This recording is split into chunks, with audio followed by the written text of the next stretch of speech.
বিসমিল্লাহির রহমানির রহিম। ওরে মা যার বেছে নাই তার মতো দুঃখী নাই। ওরে মা যার বেছে নাই তার মতো দুঃখী নাই। খালা ফুফু মায়ের মতো না মাগো, জান্নাতের ছাবি আমার মা বলেন, জান্নাতের ছাবি আমার মা মাগো, জান্নাতের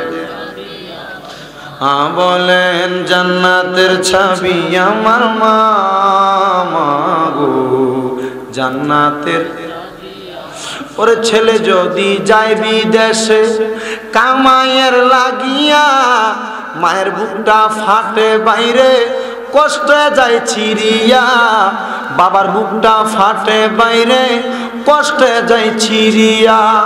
বিদেশি বাইদের আল্লাহ কবুল করো না, জান্নাতের ছাবি আমার মা মাগো, জান্নাতের বলেন না, জান্নাতের ছাবি আমার মা মাগো।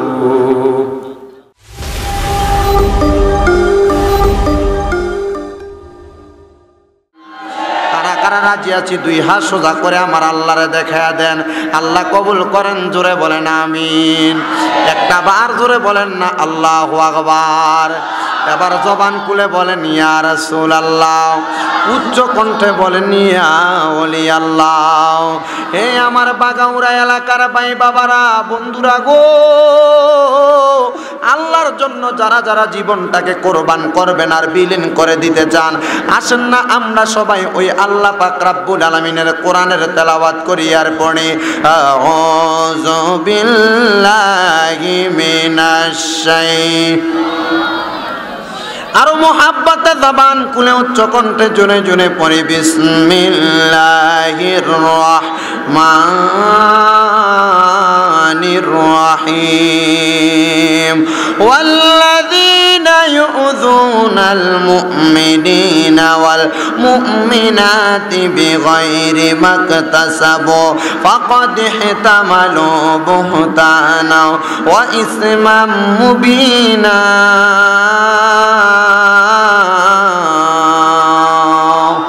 وقال تعالى في كلامه المجيد وفي فرقانه الحميد واعبدوا الله ولا تشركوا به شيئا وبالوالدين إحسانا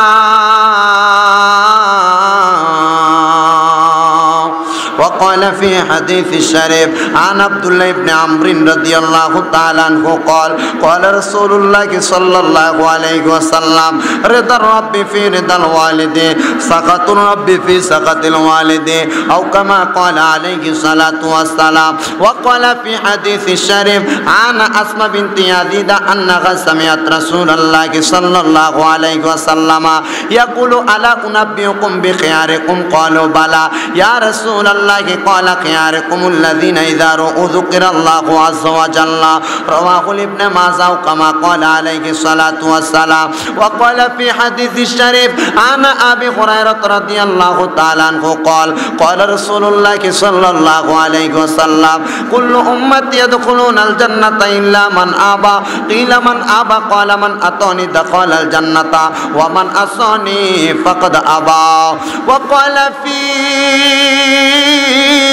شان حبيبه ومحبوبه ومعشوقه مخبرا ومبشرا وآمرا إن الله وملائكته يصلون على النبي يا أيها الذين آمنوا صلوا عليه وسلموا تسليما. اللهم صل স্পিকারটা দিকে ফিরে দাও। মাওলানা মুহাম্মদ ওয়ালা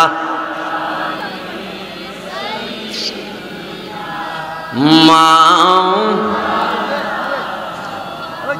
মোহাব্বতের আওয়াজে উচ্চ কণ্ঠে ইমানি জজবাকে বুলন্দ করার লক্ষ্যে সবাই একবার বলেন দুরূদ শরীফ পড়লে খুশি হয় কে? আরো জোরে বলেন। আল্লাহর নাম নিলে কি সওয়াব হবে না গুনাহ হবে? জোরে বলেন, সওয়াব না গুনাহ? তাহলে সবাই একবার ডান হাত তুলে ডাক দেন আল্লাহ। আরো চিল্লায়া বলেন আল্লাহ। উচ্চ কণ্ঠে পড়েন ইয়া রাসূলুল্লাহ। জবান খুলে পড়ি ইয়া ওলি আল্লাহ। দুরূদ শরীফ পড়লে খুশি হয় কে? আপনারা সবাই তো শিয়াল চিনেন, তো শিয়াল চিনেন না? শিয়াল এলাকা আছে তো নবীগঞ্জে। শিয়াল যখন ডাক দেয়, একবার উ করে ডাক দিলে, একটা শিয়াল ডাক দেওয়ার পর দেখবেন একসাথে কয়েকটা শিয়াল ডাক দেয়, দেয় না? প্রথম কি সবগুলো একসাথে দেয় না একটা দেয়? একটা দেওয়ার পর সবগুলা দেয়। কেন দেয় জানেন আপনারা? একটা শিয়াল ডাক দেওয়ার পর আরেকটা শিয়াল, একসাথে অনেকগুলা শিয়াল ডাক দেওয়ার কারণ হইল ডাক দিয়ে বোঝায় দেয় আমরা শিয়াল আরো অনেকগুলা তোমার পাশে আসি, ঠিক না? আপনারা বলেন এই নবীগঞ্জের বাগাউড়ার জমিনে মানুষ আপনারাই না আরো আছে? আপনাদের চাইতে বেশি না কম? বেশি না কম? বেশি আছে। আপনারা শুধু তাদেরকে একবার আল্লাহ শব্দের ধ্বনি দিয়ে বোঝায় দিবেন যে তোমরা একা নাই, তোমাদের সাথে আমরাও আছি, আসো তোমরা। আমরা সবাই ওই আল্লাহর নবীকে খুশি করতে চাই কি চাই না? কারা কারা চাই ডান হাত তুলে একবার ডাক দেন আল্লাহ। এ আওয়াজ মানি না, আরো জবান খুলে ডাক দেন আল্লাহ। দুই হাত তুলে পড়ি ইয়া রাসূলুল্লাহ। জবান খুলে পড়ি ইয়া রাসূলুল্লাহ। উচ্চ কণ্ঠে বলি ইয়া ওলি আল্লাহ। আপনারা বলেন দুরূদ শরীফ পড়লে খুশি হয় কে? আরো জোরে বলেন খুশি হয় কে? ওই আল্লাহকে খুশি করার জন্য জোরে জোরে পড়ি আল্লাহুম্মা সাল্লি মাওলানা মুহাম্মাদ ওয়া আলা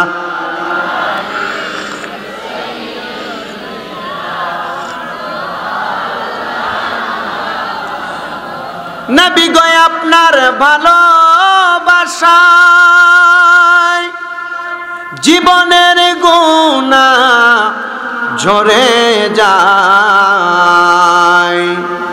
নবী গো আপনার ভালোবাসায় ওয়া সুবহানাল্লাহ ওয়াল হামদুলিল্লাহ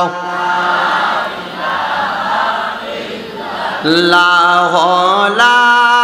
ইলাহা লা ইলাহা লা সুবহানাল্লাহ ওয়াল হামদুলিল্লাহ। লা ইলাহা ইল্লাল্লাহ সুবহানাল্লাহ ওয়াল হামদুলিল্লাহ জিকির করতে আপনাদের কষ্ট হচ্ছে? কষ্ট হচ্ছে? রাসূলের হাদিস, রাসূল বলছেন আফদালু যিকরি লা ইলাহা ইল্লাল্লাহ ওয়া আফদালুদ দুআই আলহামদুলিল্লাহ আও কামা ক্বালা আলাইহি সালাতু ওয়াস সালাম ওয়া ক্বালা ফি হাদিসিশ শরীফ ওয়া আফদালু যিকরি সুবহানাল্লাহ। মারহাবা পড়েন। তাহলে যে জিকিরগুলো সুবহানাল্লাহ, আলহামদুলিল্লাহ, লা ইলাহা ইল্লাল্লাহ এগুলো যদি শ্রেষ্ঠ হয়, উত্তম হয়, আপনারা বলেন এই উত্তম জিকিরগুলো আমরা করতে চাই কি চাই না? নবীজি বলেছেন সুবহানাল্লাহ আলহামদুলিল্লাহ ওয়া লা ইলাহা ইল্লাল্লাহ এই তিনটা জিকির যেই উম্মতে মুহাম্মদী প্রত্যেকদিন আসরের নামাজের পর আদায় করবে তার কোনোদিন অভাব অনটন হবে না। সুবহানাল্লাহ পড়বেন না? তাহলে একটু সবাই জবান খুলে পড়েন সুবহানাল্লাহ ওয়াল হামদুলিল্লাহ লা সুবহানাল্লাহ ওয়াল হামদুলিল্লাহ লা ইলাহা ইল্লাল্লাহ ও লা ইলাহা লা ইলাহা ইল্লাল্লাহ সুবহানাল্লাহ ওয়াল হামদুলিল্লাহ লা ইলাহা লা ইলাহা আদম হাওয়া বানাইলা, তুমি বেহেশতের মাঝে ঢুকাইলা। বলেন আদম হাওয়া বানাইলা, আবার বেহেশতের মাঝে ঠাই দিলা। হায়রে হেকমতে গন্ধম খাওয়াইয়া দুনিয়াতে পাঠাইলা।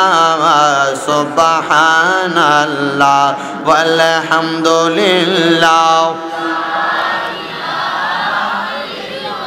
লা ইলাহা ইল্লাল্লাহ। নামাজ রোজা ছাইরো না, তোমরার মা বাবার খেদমত ছাইরো না। বলেন নামাজ রোজা ছাইরো না, তোমরার মা বাবার খেদমত ছাইরো না। আমার নবীর দরদ বইল না, আমার নবীও তোমায় বলবে না। সুবহানাল্লাহ ওয়ালহামদুলিল্লাহ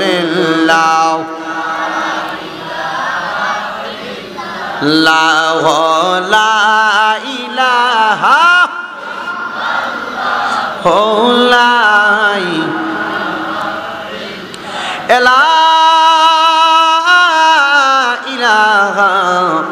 ইল্লাল্লাহু মুহাম্মাদুর রাসূলুল্লাহ সাল্লাল্লাহু আলাইহি ওয়াসাল্লাম। সবাই পড়েন সাল্লাল্লাহু আলাইহি ওয়াসাল্লাম। আল্লাহুম্মা আমিন, আল্লাহুম্মা আমিন। আলহামদুলিল্লাহি রাব্বিল আলামিন। আসসালাতু ওয়াসসালামু আলা রাসূলিহিল কারীম। बना दो मेरे सीने को मदीना, निकालो ये बाहर गम से ये सफीना। आशा करे हाथ बाराइलाम अल्लाह तुम्हारी दरबारे, खाली हाथे ফিরাইও না আমরা বান্দারে। মাবুদ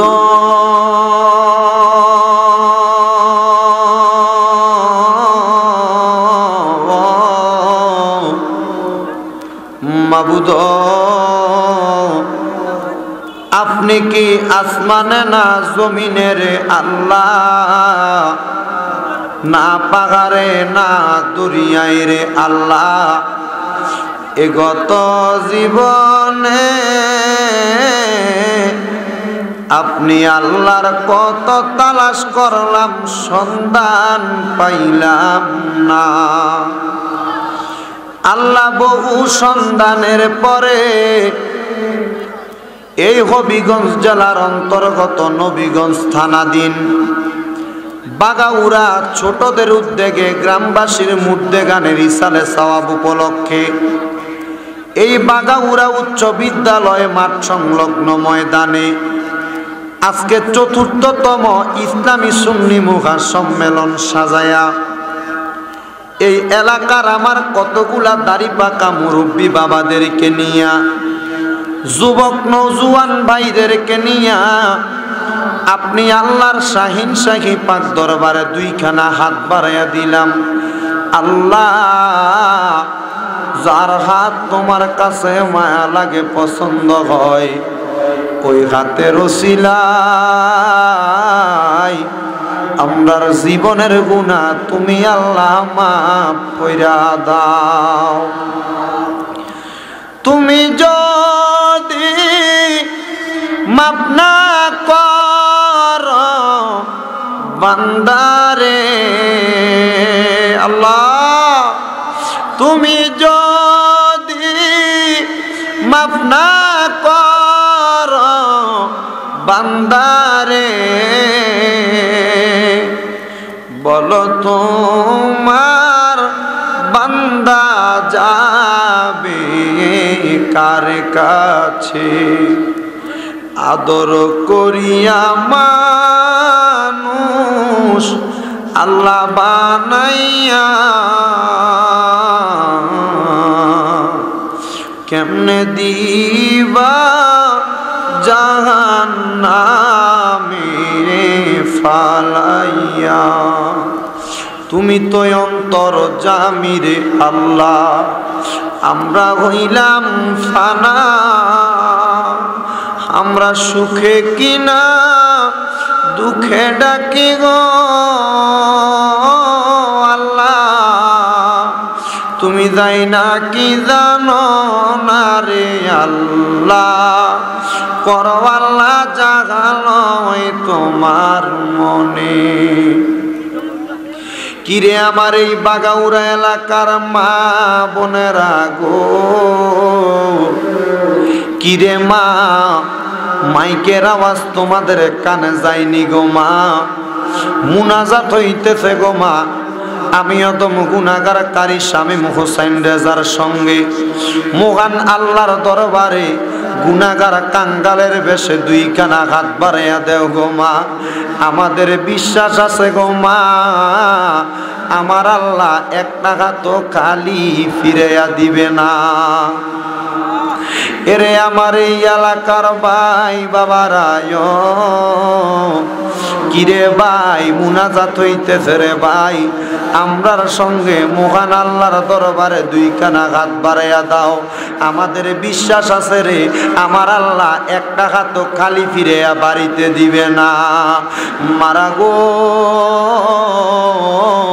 তোমরা তো এই এলাকার নায়ুরি না গো মা একদিন আসছিলা লাল রঙের বেনারসি শাড়ি পরিয়া আর একদিন চলে যাইবা সাদা মার্কিন কাপড় পরিয়া জানি না রে আল্লাহ আমার কোন ভাই বাবা মা বোনের জন্য জানি এই বাগাউড়া কাজিরগঞ্জের বাজারে এই কাজিরগঞ্জের বাজারে সাদা মার্কিন কাফনের কাপড় কাইটা রেডি কইরা রাখছি জানি না রে আল্লাহ আমার কোন ভাই বাবার জন্য জানি অন্ধকার কবরের মুর্দা লাশের ওই মাটিগুলা লাফালাফি করতেছে জানি না রে আল্লাহ কোন ভাই বাবার জন্য জানি বাসমুরার বাসগুলা পাইকা লালে লাল হইয়া গেছে ওই আমার আল্লাহ আমরা জীবনের গুনাহ ক্ষমা করছনি আমরার আম্মায় আব্বার কবরের আযাব বন্ধ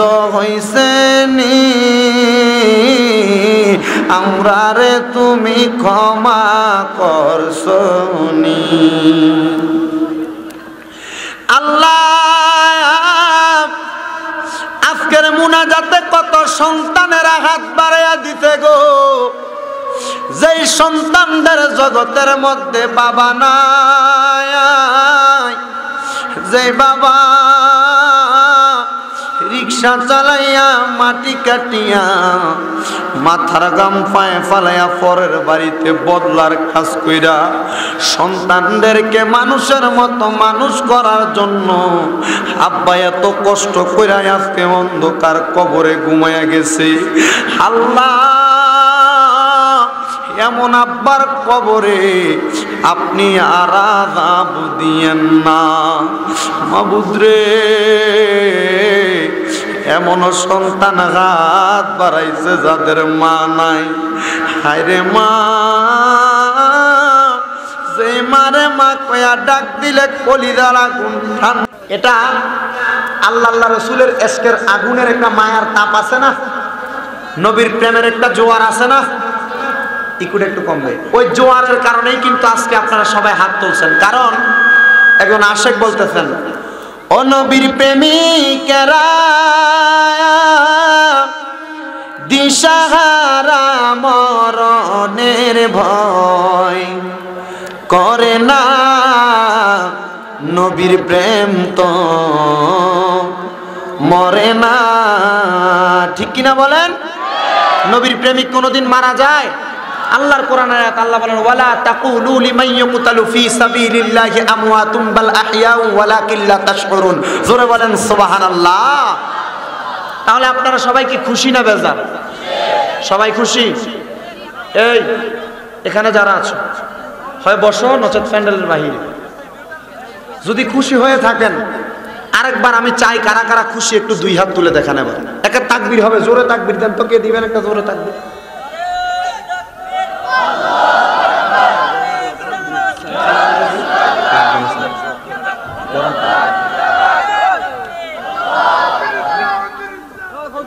আপনারা কি সবাই আসলে খুশি?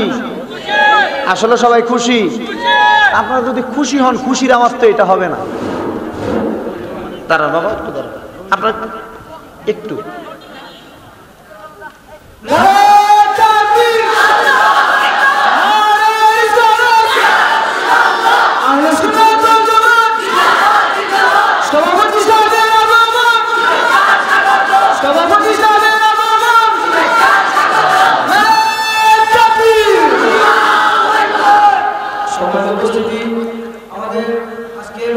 সম্মানিত সভাপতি, নবনির্বাচিত চেয়ারম্যান জনাব মোহাম্মদ আফজাল মিয়া সুভাষ সাহেব, ওনাকে সভাপতি আসন অলঙ্কৃত করার জন্য মাহফিল কমিটির পক্ষ থেকে বিনীতভাবে অনুরোধ করছি। এবং আমাদের আরেকজন সভাপতি জনাব মোহাম্মদ নানুর মিয়া সাহেবকে সভাপতি আসন অলঙ্কৃত করার জন্য মাহফিল কমিটির পক্ষ থেকে বিনীতভাবে অনুরোধ করছি। হুজুরকে মূল্যবান বক্তব্য পেশ করার জন্য মাহফিল কমিটির পক্ষ থেকে আবারও বিনীতভাবে অনুরোধ করছি। সবাই ধরে করি মারহাবা। মাশাআল্লাহ, চাঁদ সুরুজ তারকা সব নিয়েই বসছেন আপনারা। আমরা চেয়ারম্যান সাহেব নির্বাচন হয়েছে না কয়দিন আগে? মাথা কি ছিল? নৌকা ছিল মার্কা। তাহলে তো মাশাআল্লাহ সবকিছু লই হয়ে বসছেন, মারহাবা কইতেন না? মাশাআল্লাহ, আমরা সভাপতি সাহেব, সম্মানিত সহসভাপতি সাহেব সহ আমরা সবাই আছি এখানে। তো তারা আসছে, তাকবীরটা জোরে হওয়ার কথা। খুশি যারা হবে তাদের তাকবীরও হবে জোরে। কারণ কেন জানেন? কারণ আপনাদের তাকবীরের আওয়াজ ছোট, আমাদের ইমানি জজবাটা বর্তমানে কমে গেছে, ঠিক না? দেখেন আমাদের চেয়ারম্যান সাহেবও কিন্তু আওয়ামী লীগের প্রার্থী বিদায়, কিন্তু মার্কাটা কি? কথা কয় না রে, কি বিএনপি আছে? থাকুক না, ওনার মার্কা কি ছিল? কি ছিল? এই মাহফিলটা কোরআনের বাগান না? কথা কয় না, কিসের বাগান? এটার মধ্যে কোরআনের মাহফিল হচ্ছে না এটা? তো কোরআনের মাহফিলের মধ্যে যদি এমন একজন ব্যক্তিত্ব হাজির হতে পারেন, আমরা সবাই হাজির হয়ে আল্লাহর প্রশংসা করলে কি আল্লাহ বেজার হবেন না খুশি? কথা বলেন, খুশি না বেজার? আমাদের ইমানি জজবা এবং পাওয়ার কমে যাওয়ার কারণে আজকে আমরা খুশির আওয়াজ জবান খুলে দিতে পারি না। কারা কারা খুশি আছেন দুই হাত সোজা করে আবারও দেখান। আমার সাথে ইমানি জজবা নিয়ে হযরত বেলাল হাবশির মতো আওয়াজ দিবেন, নারে তাকবীর, নারে রিসালাত, নারে রিসালাত। ইসলামী সুন্নি মহাসম্মেলন, শাহজালালের তলোয়ার, সাহেব কেবলার তলোয়ার। জোরে বলেন মারহাবা, আরো জোরে বলেন মারহাবা। তাহলে আমরা সবাই খুশি না বেজার? জবান খুলে মায়ার শুরু উচ্চ কণ্ঠে পড়েন আলহামদুলিল্লাহ। রাসূল বলছেন, একবার কোন বান্দা যদি আল্লাহ পাকের নবীর উম্মত যদি তার জবান দিয়ে একবার মন থেকে ইখলাসের সাথে আলহামদুলিল্লাহ পড়ে, দুনিয়াতে যেভাবে বৃষ্টি বর্ষণ হয় তার চাইতে দ্রুত গতিতে এই দুনিয়ার জমিনের ওই বান্দার উপরে রহমত নাজিল হয়। সুবহানাল্লাহ পড়েন। তাহলে আপনারা আরেকবার জোরে পড়েন আলহামদুলিল্লাহ। গভীর মনোযোগ, নীরব থাকবেন। আলোচনা শুরু করার আগে আমি আপনাদের সবার কাছে একটা প্রশ্নের জবাব চাইব। বাবারা, বন্ধুরা, একদিন এই দুনিয়ার সব কিছু ধ্বংস হয়ে যাবে। মানুষ থাকবে না, জিন থাকবে না, ইনসান থাকবে না, কোনো কিছু থাকবে না। বড় বড় বিল্ডিং যেইগুলো আপনারা দেখতে পাচ্ছেন সব কিছু একদিন ধ্বংস হয়ে যাবে। আপনারা বলেন ওই দিনটার নাম কি? কিয়ামতের দিন। বলেন না কি দিন? ওই কিয়ামত যেই দিন হয়ে যাবে, ওই কিয়ামত হলে আমাদের চেয়ারম্যান মহোদয় এখানে উপস্থিত আছেন, এই এলাকার গণ্যমান্য ব্যক্তিবর্গ উপস্থিত আছেন। এই এলাকার জমিনের মধ্যে বড় বড় যেই বিল্ডিং গুলা দেখা যাচ্ছে, দামি দামি যেই রাজপ্রাসাদ গুলা দেখা যাচ্ছে, সব একদিন ধ্বংস হয়ে যাবে। হুজুর, এটা কেমন কথা যে আল্লাহ পাক রব্বুল আলামিনের পক্ষ থেকে বান্দাকে এই নিয়ামতগুলো দেওয়া হয়েছে? লক্ষ লক্ষ টাকা ধন সম্পত্তি, দামি দামি বড় বড় রাজপ্রাসাদগুলো করে দেওয়া হয়েছে।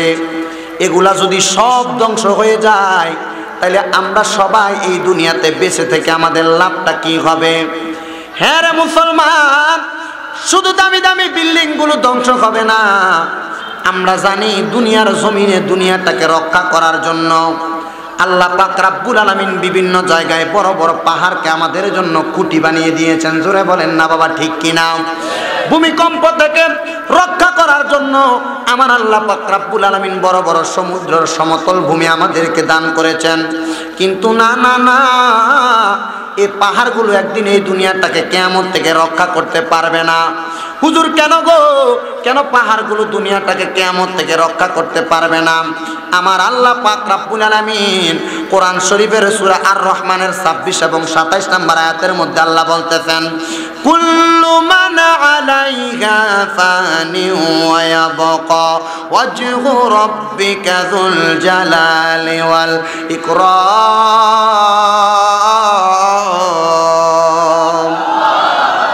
আপনাদের ইমানি জজবা এবং পাওয়ারটা কম। কোরআনের আওয়াজ হবে জোরে, ঠিক কিনা? কোরআনের জজবার পাওয়ার কমে যাওয়ার কারণে আজকে বর্তমান সমাজে মুসলমান বিভিন্ন জায়গায় লাঞ্ছিত হচ্ছে। কোরআনের জজবাওয়ালা পাওয়ার কমে যাওয়ার কারণে বিভিন্ন জায়গায় কোরআনের সম্মানের উপর আঘাত করা হচ্ছে। কোরআনের জজবাওয়ালা পাওয়ার কমে যাওয়ার কারণে আজকে মুসলমানদের মসজিদে আঘাত করা হচ্ছে। কোরআনের জজবাওয়ালা পাওয়ার কমে যাওয়ার কারণে ইসলাম ধর্মকে রাষ্ট্রীয় সংবিধান থেকে বাদ দেওয়ার চেষ্টা চালাচ্ছেন। কোরআনের পাওয়ার কমে যাওয়ার কারণে, ইসলামী জজবাওয়ালা পাওয়ার কমে যাওয়ার কারণে বিসমিল্লাহির রহমানির রহিমকে বাংলাদেশের রাষ্ট্রধর্মের সংবিধান থেকে বাদ দেওয়ার চেষ্টা করতেছে ডক্টর মুরাদ হাসান নামক বেঈমান, ঠিক কিনা? আমরা আজকে এই বাগাউড়ার জমিন থেকে, এই বাগাউড়ার বর্তমান চেয়ারম্যান যিনি নবনির্বাচিত চেয়ারম্যান হয়েছেন, উনি আওয়ামী লীগের একজন প্রার্থী। ওনাকে সাথে নিয়ে আমরা মাননীয় প্রধানমন্ত্রীকে ধন্যবাদ জানাতে চাই। ও মাননীয় প্রধানমন্ত্রী, আপনি একটা কাজের কাজ করেছেন। ওই টাকলু মুরাদকে ইসলাম ধর্ম নিয়ে বাজে মন্তব্য করার কারণে আপনি তাকে সংসদ থেকে বয়কট করেছেন। আপনারা বলেন, এই পর্যন্ত, এখন থেকে শেষ পর্যন্ত যারা ইসলাম ধর্ম নিয়ে বাজে মন্তব্য করবে তার বিরুদ্ধে আপনারা সবাই আছেন না নাই? কারা কারা আছেন? দুই হাত তুলে আল্লাহকে দেখায় দেন।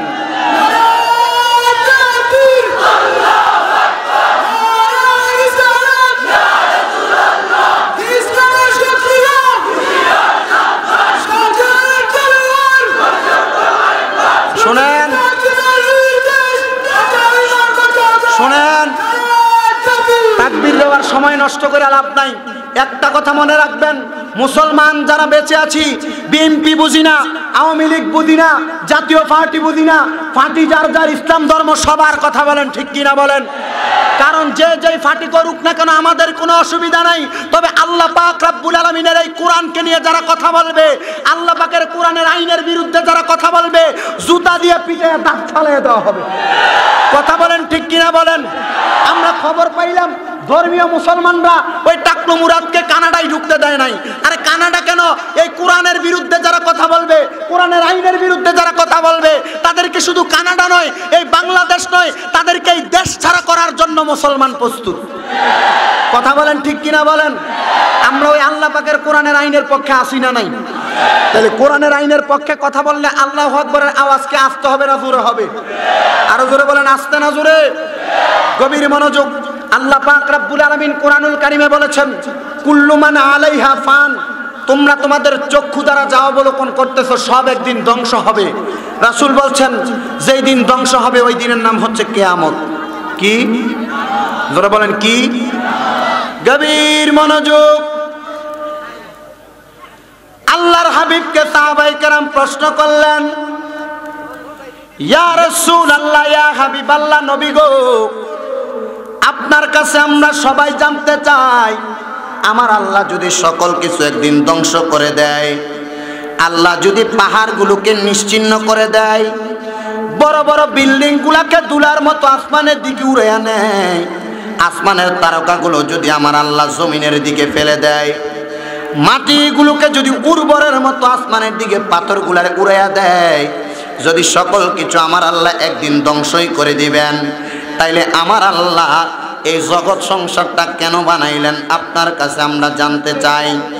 এবার আমার আল্লাহ বলেন, আমার আল্লাহ পাক রব্বুল আলামিন কেন জগৎ বানাইলেন? আল্লাহর কোরআনের দিকে তাকান আর আমার আল্লাহ বলতেছেন ওয়ামা খালাকাতুল জিন্না ওয়াল ইনসা ইল্লা লিয়াবুদুন।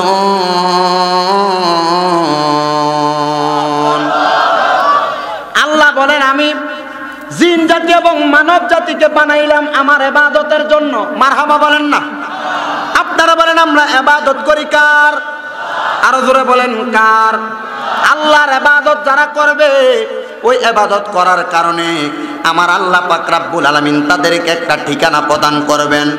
ও আল্লাহ, আপনার কাছে জানতে চাই আপনি আমাদেরকে ইবাদত করার কারণে কোন ঠিকানাটা প্রদান করবেন? আমার আল্লাহ পাক রব্বুল আলামিন বলতেছেন জান্নাতুন তাজরি মিন তাহতিহাল আনহার। জবান খুলে জোরে জোরে বলেন না সুবহানাল্লাহ। এমন একটা জান্নাতের ভিতরে আল্লাহ আমরারে রাখবো যে জান্নাতের নিচে দিয়ে একটা পানির নহর গেছে গো। ও আল্লাহ, ওই পানির নহরটা কিসের নহর আপনার কাছে জানতে চাই। আমার আল্লাহ পাক রব্বুল আলামিন বলেন ওই পানিটা এক ধরনের পানি নয়, ওই পানিটার মধ্যে আমার আল্লাহ 4 ধরনের পানি প্রবাহিত করবেন ওই নদী দিয়া। জবানটা কইলা জোরে জোরে বলেন সুবহানাল্লাহ। ও আল্লাহ, আপনি ওই পানিটা ওই নদী দিয়ে 4 ধরনের পানি প্রবাহিত করবেন। আল্লাহ আপনার কাছে জানতে চাই ওই 4 ধরনের পানি কি কি আপনি আমাদেরকে বলেন। আল্লাহর হাবিব বলতে লাগলেন ওই 4 ধরনের পানির মধ্যে এক ধরনের পানির নাম হলো দুধ, আরেক ধরনের পানির নাম হইল শুধু সারাবান তাহুরা, আরেক ধরনের পানি হইল এটা মধু, আরেকটা পানি হইল কাউসারের পানি, আরেকটা পানির নাম হইল আবে হায়াতের পানি। ওই 5টা পানি 4টা পানি যারা পান করতে পারবে গো আমার আল্লাহ পাক রব্বুল আলামিন তাদেরকে ওই জান্নাতের মধ্যে চিরস্থায়ী বাসিন্দা করবে। সাহাবীরা ডাক দিয়ে বলে ইয়া রাসূলুল্লাহ, নবী গো আপনার কাছে আমরা জানতে চাই ওই জান্নাতে আমরা কয়দিন বসবাস করব? আমার নবী আল্লাহর কোরআনের তিলাওয়াত করে করে বলতেছেন খালিদিনা ফিহা আবাদা। ওই জান্নাতের মধ্যে তোমরা চিরস্থায়ী বাসিন্দা হয়ে বসবাস করবে, চিরস্থায়ী বাসিন্দা হয়ে বসবাস করবে। জবান খুলে জোরে জোরে বলেন না সুবহানাল্লাহ। আল্লাহ আপনার কাছে আমরা গুনাহগার হিসেবে একটা কথা শুধু বলবো, যদি আসমান ধ্বংস হয়ে যায়, জমিন ধ্বংস হয়ে যায়, আল্লাহ এই সব কিছু আপনি কেন বানাইলেন? এমন প্রশ্ন সাহাবায়ে কেরাম আমার নবীর কাছে করে না। নবীরে ডাক দিয়া বললেন ইয়া রাসূলুল্লাহ, ইয়া হাবিবাল্লাহ হে, আপনার কাছে জানতে চাই আসমানও ধ্বংস হবে, জমিনও ধ্বংস হবে, পাহাড় ধ্বংস হবে, পর্বত ধ্বংস হয়ে যাবে, তাইলে আমার আল্লাহ পাক রব্বুল আলামিন জগতের মধ্যে রাখবেটা কি? আমার নবী বলতেছেন ওয়ায়াবকা ওয়াজহু রাব্বিকা, যিনি তোমাদের রব আল্লাহ, ওই আল্লাহর কোনো ধ্বংস নাই, ধ্বংস নাই, ধ্বংস নাই। সুবহানাল্লাহ আসবে না? আল্লাহর কোনো ধ্বংস কথা বলেন ধ্বংস। ওয়ায়াবকা ওয়াজহু রাব্বিকা, ওই আল্লাহর কোনো ধ্বংস নাই। সাহাবায়ে কেরাম ডাক দিয়া বলেন ইয়া রাসূলুল্লাহ, নবী গো আপনার কাছে আমরা জানতে চাই আল্লাহর কেন ধ্বংস নাই? আমার নবী আবার বলতেছেন যুল জালালি ওয়াল ইকরাম,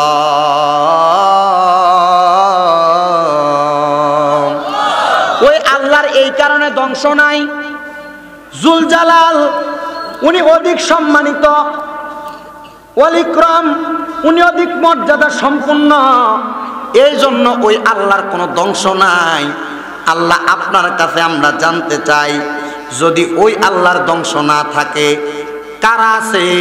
ওই আল্লাহ পাক রব্বুল আলামিন এই দুনিয়ার জমিন থেকে যখন কিয়ামত করে দিবেন, আল্লাহ পাক রব্বুল আলামিনের কিয়ামতের আগ পর্যন্ত বেঁচে থাকবে, আমার আল্লাহ বলতেছেন তারা হইল ইমানদার মুসলমান। ইমানদার মুসলমান, ইমানদার মুসলমান। আল্লাহ আপনার কাছে আমরা জানতে চাই ওই ইমানদারগুলো কারা? আমার আল্লাহ বলেন ওই ইমানদারগুলো আর কেউ নয়, ওয়াবুদুল্লাহা ওয়ালা তুশরিকু বিহি শাইআ ওয়া বিল ওয়ালিদাইনি ইহসানা।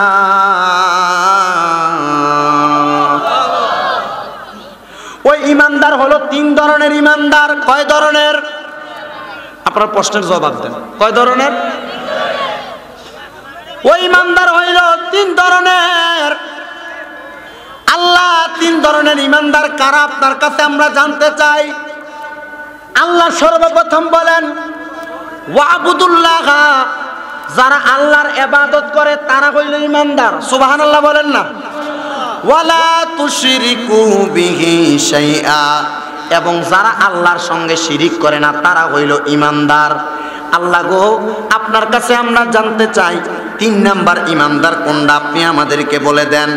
আমার আল্লাহ বলেন তিন নাম্বার ইমানদার হইল ওয়াবিল ওয়ালিদাইনি ইহসানা, যারা তাদের মা বাবার সঙ্গে ভালো ব্যবহার করে, মা বাবার সঙ্গে সদাচরণ করে গো, মা বাবার সঙ্গে সুন্দর ব্যবহার করে, তারাই হইল সর্বশ্রেষ্ঠ ইমানদার।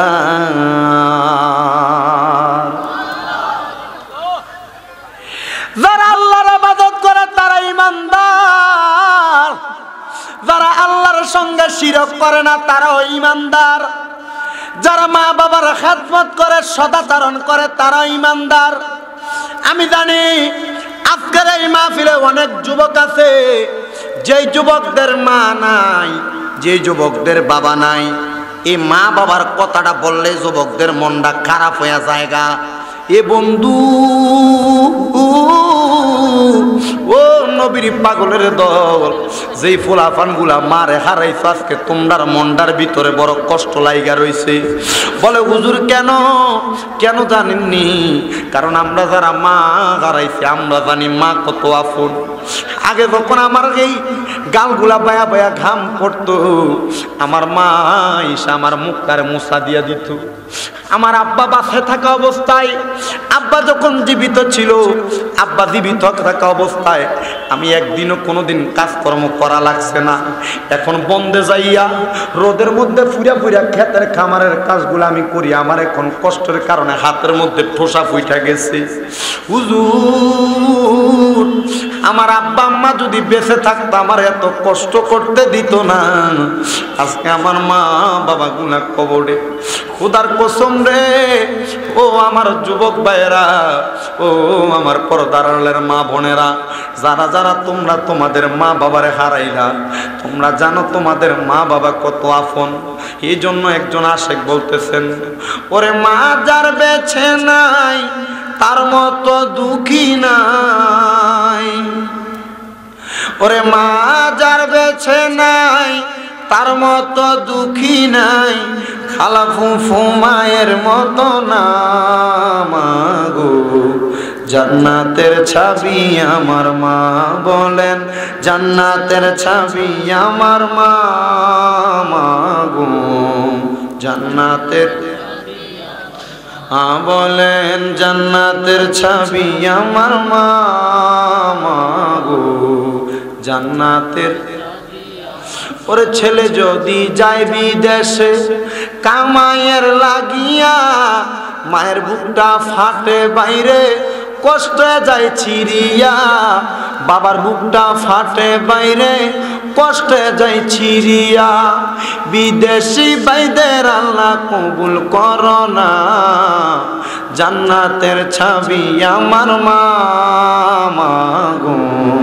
জান্নাতের বলেন না জান্নাতের ছাবি আমার মা মাগো। এ বন্ধুরে, এ আমার বাগাউড় আজকে সুন্নি মুখা সম্মেলনের ভাই বাবারা, এখানে অনেকে বসে রইছ, আম্মা আব্বার মনে কষ্ট দিছ। এখন আম্মা আব্বার কবরে আল্লাহর কসম, যারা মা বাবার মনে কষ্ট দিয়া মাহফিলে শুনতেছ, আমি বলবো আমার মাহফিল শুনা তোমার কোনো লাভ হবে না।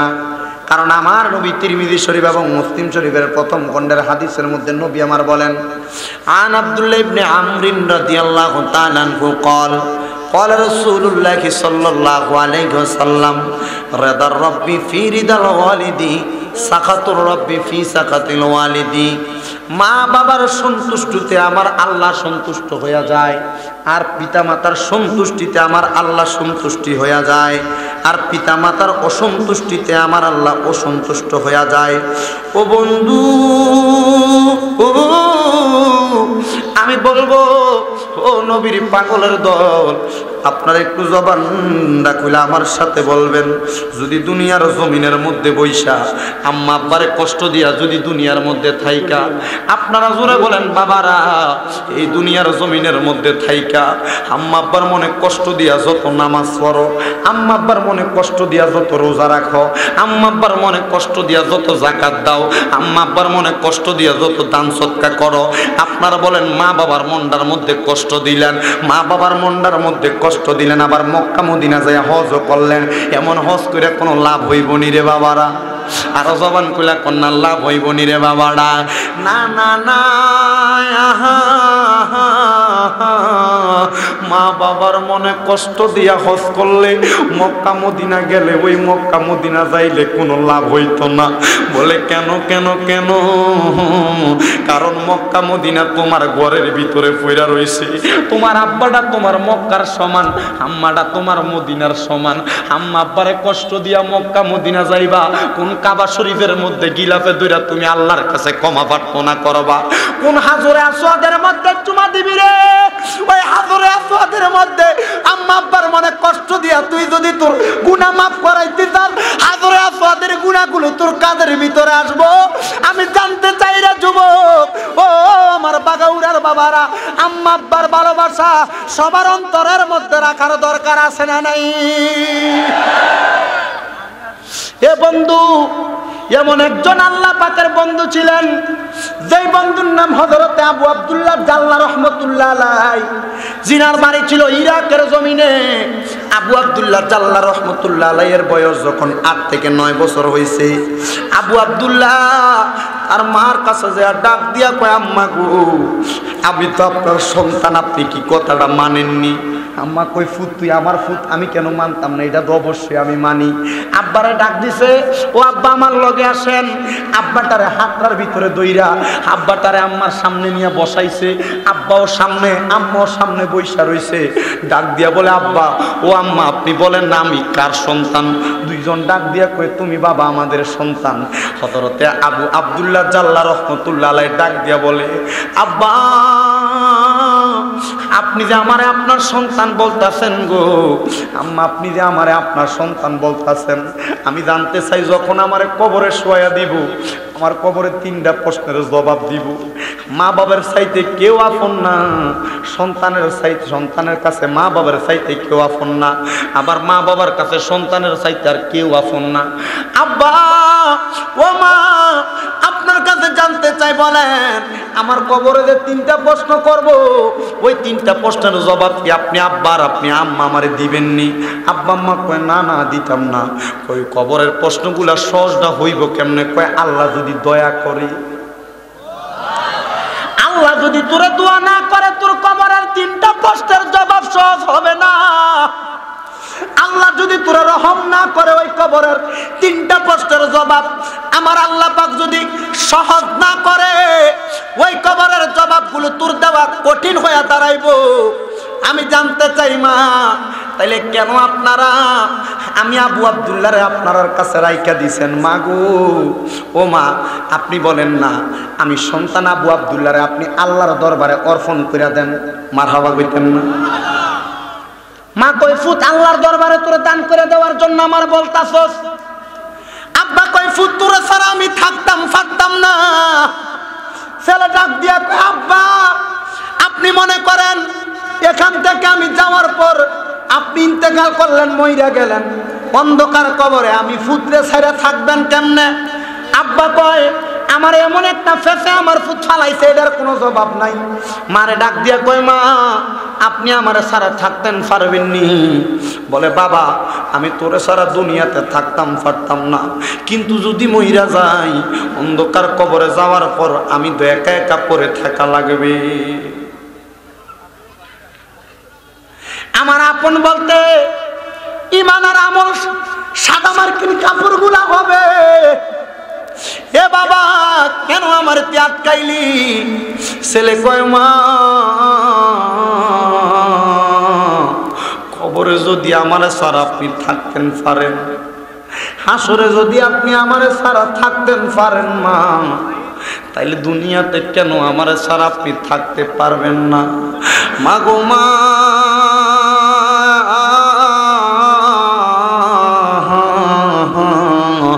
আপনি কবরে আমার ছাড়া থাকবেন না, দুনিয়ার জমিনের মধ্যে ছাড়াও আপনি থাকবেন না। আপনি মা আমার কাছে বলেন না, তাইলে আমারে আপনার কাছে রাইখা লাভটা কি হইব?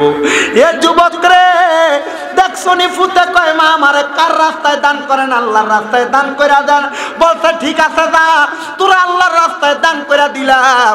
আল্লাহর রাস্তায় দান করার পর ফুতের বয়স মাত্র 8 বছর। কয় বছর? 8 বছরের ছেলেটারে আল্লাহর রাস্তায় দান কইরা দিছে। 8 বছরের ফলা মা বাবার কাছ থেকে ফাঁগুলার ভিতরে দইরা দইরা সালাম করছে। সালাম কইরা চইরা গেছে ইরাকের বড় একটা মাদ্রাসায়। মাদ্রাসার সামনে দায়া হুজুরের কাছে ডাক দিয়া বলে, ও মিয়া সাহেব, ও হুজুর আপনার কাছে আমার আবদার, আমার মা আমারে আল্লাহর রাস্তায় দান কইরা দিছে। আপনি বলেন না আল্লাহ পাক রব্বুল আলামিনের কোরআন শরীফ আপনি আমার এই সিনাটার ভিতরে দিয়া দিবেন নি? 8 বছরের ছেলে বুঝে নাকি? মা বাপ ছেড়ে দিয়ে চলে আসছে আল্লাহর রাস্তায়। জিজ্ঞাসা করি বাগাউড়ার যুবক, এ নবীগঞ্জের যুবক, তুমি বলো তুমি আমার আল্লাহর জন্য কি করছো? যুবক বলবে হুজুর কিছু করি নাই, আজকে এশারের নামাজ দদব পড়ছে না, অনেক মানুষ মাহফিলের প্যান্ডেলে বইয়া রইছে। এ বন্ধুরে ওই ছেলেটা ভাইয়া আল্লাহর কোরআনটার দিকে তাকায় তাকায় হুজুরকে ডাক দিয়ে বলেন, হুজুর ও হুজুর আল্লাহর কোরআনটা আপনি আমার সিনাটার ভিতরে দিবেন নি? আমার একবার বলেন। হুজুর বলে তোমার বাবার নাম কি? কয় আমার বাবা নাই। আসলে আছে না নাই? আসলে আব্বাও আছে আম্মাও আছে, কথা সত্য, কিন্তু ছেলেটা পরিচয় দেয় না। যদি পরিচয় দেয়, যদি কোরআন তেলাওয়াত না করায়, ছেলেটা দেয়া ডাক দিয়া কই, হুজুর আমার বড় শখ, আমি জীবনে আল্লাহর কোরআনটা শিক্ষা করতাম। গতকালকেও মাহফিলে আসার আগে আপনারা দুয়ার বরকতে কুমিল্লা শহরে, আমি ছোট মানুষ, আমার 6টা মাদ্রাসা, আমার একটা মাদ্রাসার ছাত্র আমার মসজিদে দুমান নামাজের সময় আমার মসজিদে আইসা চোখের পানিটি ফালাইয়া দিছে। কান্দে কই, হুজুর আমার কোরআন শরীফ খতম হয়ে গেছে, কোরআনের হেফজ আমি বুকে নিয়ে নিছি। হুজুর কষ্টের বিষয় কি জানেননি? আমার আগামীকালকে মাদ্রাসার ভিতরে ফাগরি দিব। কত ফলাফল নিয়ত করে রাখছে, মাদ্রাসায় ফাগরিটা ফরাইয়া দিলে হাফেজ সাহেব হওয়ার পরে ফাগরিটা নিয়ে আব্বার মাথার ভিতরে তুইলা দিব। হুজুর ও হুজুর আমার আব্বা তো মইরা গেছে আজকে 1টা বছর হয়। আমার আব্বার বড় স্বপ্ন ছিল আমি কোরআনে হাফেজ হওয়ার পর আমার আব্বা আমারে বুকটার ভিতরে দইরা দইরা কান্না করব। আমার আব্বা নাই, আমি আমার মাথার ফাগড়িটা কার মাথার দিমু? গতকালকে মাহফিল করছি মাধবপুরে। ওই মাহফিল করার সময় ওইখানে অনেকগুলা 7 জন ছাত্ররে ওই মাদ্রাসার মাহফিলে ফাগড়ি পরানো হয়েছে। শেষে দিয়ে আমি একটা ছেলেরে ফাগড়ি পরাইছি। এই ছেলেটা মাদ্রাসার মাহফিলটাতে স্টেজে ওঠার আগে রুমের ভিতরে এসে আমারে কয়, হুজুর আমার আব্বা নাই, আমার আম্মা আছে, আজকে মাহফিলে আমারে 6 জন ফুলাফাইনের আব্বা আইছে মাদ্রাসার ভিতরে ফাগড়ি দিব, তারারে দেখার লাইয়া। আমার আব্বা আইছে না, আমার বুকটা কষ্টে ফাইটা যাইতাছে। হযরতে আবু আব্দুল্লাহ ডাক দিয়ে বলে, হুজুর আমার সব আল্লাহর কোরআনটা আমার সিনার ভিতরে ধারণ করব। বাবা দিন রাত 24 ঘন্টা আমার আল্লাহ পাকরে সেজদা দিয়া পইরা থাকে। ওই ছেলেটা ডাক দিয়া কয়, হুজুর আমার আব্বা একটা ওয়াক্ত একটা মিনিটও মিস করে না।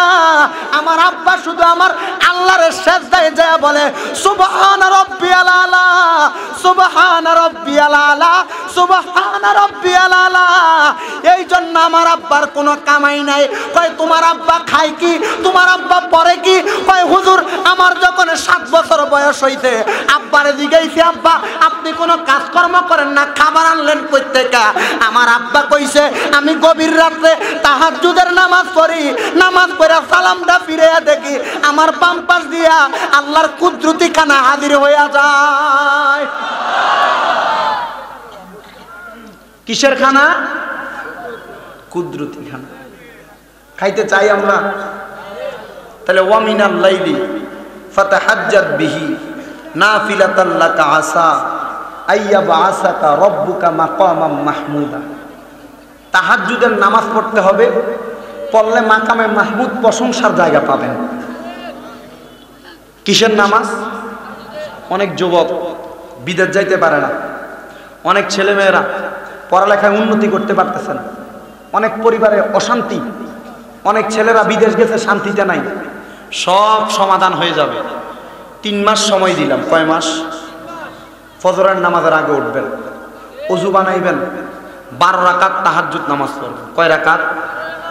নামাজ পড়ার পর আল্লাহর কাছে সেজদায় পড়বেন, ফজরের আগ পর্যন্ত সেজদায় পড়ে থাকবেন।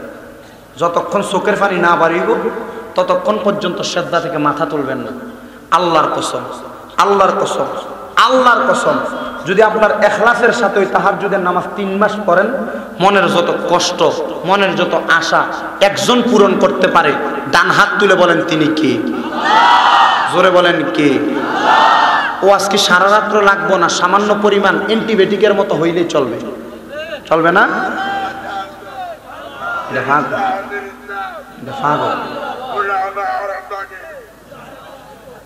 এটা একবার একটা ফাগলা, এটা প্রথম থেকে দেখছি। হ্যাঁ, আল্লাহ তার শিফা দান করুক, আমিন কোন। ছেলেটাকে হুজুর বলে তোমার আব্বা কি করে? ছেলেদের ডাক দিয়ে বলেন হুজুর আমার আব্বু অন্য কোনো কাজ করে না, 5 ওয়াক্ত নামাজ পড়ে। আরে 5 ওয়াক্ত নামাজের মাঝামাঝি যে সময়গুলো আছে আমার বাবা আল্লাহর দরবারে সেজদা দিয়ে পড়ে থাকে না। সুবহানাল্লাহ বাড়িতে দিয়ে বলবেন। হুজুর ডাক দিয়ে বলে বাবা আল্লাহর কুদরতি খাবার তোমার আব্বা খায়, তাইলে তোমার মা ডাকি করে? মজার বিষয় হুজুর আমার মাও, আব্বা যেই পথের পথিক আমার মাও সেই পথের পথিক, তবে আমার আম্মার দরজাটা একটু উপরের দরজা, আমার আম্মার পজিশনটা একটু ভালো পজিশন। বলে তোমার আম্মার পজিশন কি রে বাবা? বলে আমার আম্মার পজিশনটা কি জানেননি? আমার আম্মার পজিশন হইল তাহাজ্জুদের নামাজের সেজদা দিয়া আল্লাহর কাছে পইরা থাকে, আর সেজদার মধ্যে যাইয়া যখন ইয়া রাসূলুল্লাহ বইলা ডাক দেয় গো আমার নবী আমার আম্মারে দিদার দিয়া দে।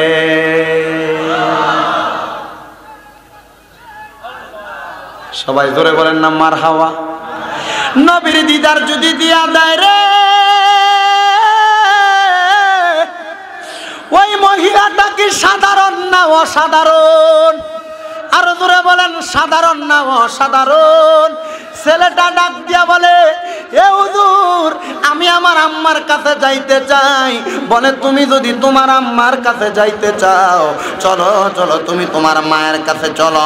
ছেলেটা যখন তার মায়ের কাছে, ছেলেটা যখন তার বাবার কাছে যাই গো, আম্মার কাছে যাইলে আর আব্বার কাছে গেলেন, দরজার মধ্যে যে সালাম দিছে আম্মা, ও আমার আম্মা গো আপনারে আমি বলতে চাই আমি আপনার দরজায় এসে আপনারে সালাম দিছি।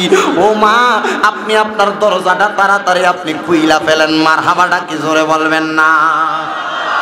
ছেলে দেয়া ডাক দিছে নারে তাকবীর, নারে তাকবীর, নারে রিসালাত।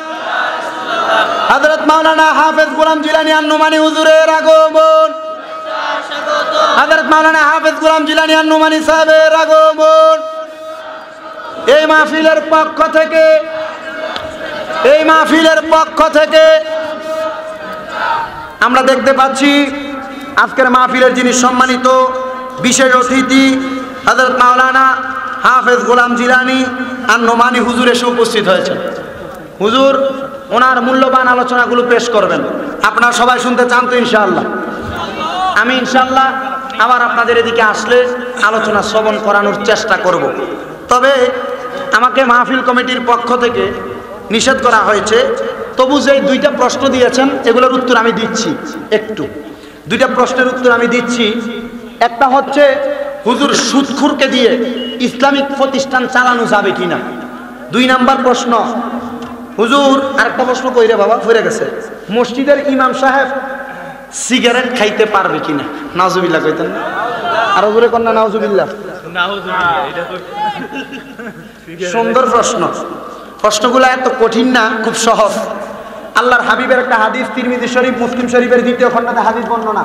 আমার নবীর হাদিস, নবী বলতেছেন, আন আনাস রাদিয়াল্লাহু তাআলা আনহু ক্বালা সামাইতু রাসূলুল্লাহি সাল্লাল্লাহু আলাইহি ওয়াসাল্লাম ইয়াকুলু ইন্না মিন আশরাতিস সাআতি আন ইয়ারফা'আল ইলমু ওয়া ইয়াকসুরা যাহালু ওয়া ইয়াকসুরা জিনা ওয়া ইয়াকসুরা শারবুল খামরি ওয়া ইয়াকিল্লার রিজালু ওয়া ইয়াকসুরা নিসা হাত্তা ইয়াকুনা লি 50 ইমরাতান আল কাইয়িমুল ওয়াহিদ। জোরে বলেন মারহাবা। আরেকটা হাদিস, আন আলী রাদিয়াল্লাহু তাআলা আনহু قال قال رسول الله صلى الله عليه وسلم يوشك ان ياتي على الناس زمان لا يبقى من الاسلام الا اسمه ولا يبقى من القران الا رسمه مساجدهم عامره وهو خراب من الهدى علماءهم شر من تحت ادم السماء من عندهم تخرج الفتنه وفيهم تعود رواه ابن ماجه وقال في حديث الشريف رواه المسلم وقال في حديث الشريف رواه البخاري। জোরে বলেন মারহাবা। নবীর হাদিস প্রথম লক্ষ্য করেন, নবী বলেন ইয়াকুলু ইন্না মিন আশরাতিস সাআতি, যখন কিয়ামতের সময় অতি সন্নিকটে চলে আসবে, কিয়ামতের সময় আসলে কি হবে নবী বলেন, আইয়ার ফাআল ইলম, ইলম উঠে যাবে, ওয়া ইয়াকসুরা জাহালি, সমাজের মধ্যে জাহিলিয়ত মূর্খতা বেড়ে যাবে। বর্তমান সমাজে সেই মূর্খতা আছে না নাই? এটার চাক্ষুষ প্রমাণ হইল মসজিদের কমিটি বানাইতেছে মূর্খ, মসজিদের কমিটি বানাইতেছে এলাকার সুদখোর বড়লোক বেড়াইতেরে। কথা বলেন না কেন? আল্লাহর কসম, কোন মুসলমান যদি জানার সত্ত্বে কোন মসজিদের সভাপতি সেক্রেটারি সুদখোর বানায়, ওই মসজিদে নামাজ চলে, নামাজ হইতো না। 2 নাম্বার, হুজুর মসজিদের ইমাম সাহেব ধূমপান পান করতে পারবে কিনা, মানে সিগারেট। আমি দেখছি আপনাদের সিলেট অঞ্চল সহ এই অঞ্চলের 60টাতে সিলেট বিভাগে অনেক মসজিদের ইমাম সাহেব সিগারেট খায়, এটা আমি দেখছি। আর এই কথা আমি এক মাহফিলে গোলাপগঞ্জে বলার কারণে এই জায়গার যে এই কথা বইলা শেয়ার পরে আর আমি গোলাপগঞ্জে এখনো 2 বছর মাহফিল করছি না। আমার নবীর হাদিস, হযরত আলী রাদিয়াল্লাহু তাআলা আনহু বলেন, আন আলী রাদিয়াল্লাহু তাআলা আনহু قال قال رسول الله صلى الله عليه وسلم يوشك ان ياتي على الناس زمان لا يبقى من الاسلام الا اسمه ولا يبقى من القران الا رسمه مساجدهم عامره وهو خراب من الهدى। এই যে দেখেন, মাসাজিদুহুম আমিরাতুন ওয়া হুয়া খারাবুম মিনাল হুদা, মসজিদগুলো হবে চাকচিক্যময় সুন্দর, কিন্তু মসজিদগুলো হবে হেদায়েত শূন্য। কি শূন্য? হেদায়েত শূন্য, মানে হেদায়েত প্রাপ্ত মসজিদ থাকবে না। কারণ হেদায়েত প্রাপ্ত হইবে কেমনে? মসজিদের ইমাম সব সিগারেট খায়। এরপরে দেখেন, আমার নবী বলেন, উলামাউহুম তাহতা মিন ইনদিহিম আদামিস সামাই, জমিনের মধ্যে সবচাইতে নিকৃষ্ট হবে আলেমগণ। শুধু তাই নয়, আলেমগণ যখন নিকৃষ্ট হবে, আমার নবী বলেন তাখরুজুল ফিতনাতি, ওই আলেমদের থেকে ফিতনা সৃষ্টি হবে। ওই আলেমদের থেকে ফিতনা যেগুলা সৃষ্টি হচ্ছে, এটাই হলো মসজিদের ইমাম সাহেব মসজিদে বসে সিগারেট খায়, মসজিদের ইমাম সাহেব রাস্তায় হাইটা দোকানে বসে সিগারেট খায়। এখন বলেন, নবী যেটা নিষেধ করেছেন আপনারা কি সেটা মানবেন? কথা বলেন, মানবেন? আল্লাহ পাক আমাদের সবাইকে বোঝার তৌফিক দান করুন। আমি যতটুকু আলোচনা করেছি অতটুকুর মধ্যে আপনারা একটা জিনিস চিন্তা করবেন, ওই মহিলা তার 8 বছরের ছেলেকে কার রাস্তায় দান করেছেন? কার রাস্তায়? আল্লাহর রাস্তায় দান করার কারণে কয় বছরে কোরআনে হাফেজ? 3 বছরে। আম্মা আব্বা দুইজনই নবীর দিদার প্রাপ্ত। আল্লাহ পাক রব্বুল আলামিন আমাদের সবাইকে ওই নবী মুহাম্মদ মুস্তাফা আহমদ মুস্তাফা সাল্লাল্লাহু আলাইহি ওয়াসাল্লাম নবীর দিদার পাওয়ার তৌফিক দান করুন। জোরে পড়েন আমিন। আর ওই 8 বছরের ছেলের মতো এমন নেককার সন্তান প্রত্যেকের ঘরে ঘরে দান করুন। জোরে বলেন আমিন। আমি আপনাদের কাছে আমার একজন ভাই এটা নিয়ে এসেছেন, এটা হচ্ছে আল্লাহর হাবিব সাল্লাল্লাহু আলাইহি ওয়াসাল্লামের নালাইন শরীফ, মানে জুতা মুবারকের নকশা। এটার সবচাইতে বড় একটা ফজিলত হচ্ছে, কোনো মহিলার গর্ভে সন্তান আসলে যখন প্রসব বেদনা হয়, এটা সুবাই একটু পানি খাওয়াইলে আল্লাহর রহমতে এটার মুজে যায়, ওই মহিলার সন্তান প্রসব করাটা ব্যথাটা কইমা যায়। ঘরের মধ্যে দোকানের মধ্যে রাখলে অনেক বরকত হয়। আপনারা যারা পারেন 30 টাকা হাদিয়া ছেলেটা থেকে নিয়ে যাবেন, আপনাদের কাছে নিয়ে যাচ্ছে। আমি আপনাদের কাছ থেকে এখানেই বিদায় আরজ করছি। ওয়াকিল দাওয়ানা আনিল হামদুলিল্লাহি রাব্বিল আলামিন, মা আসসালাম, আসসালামু আলাইকুম ওয়া রাহমাতুল্লাহি ওয়া বারাকাতুহু।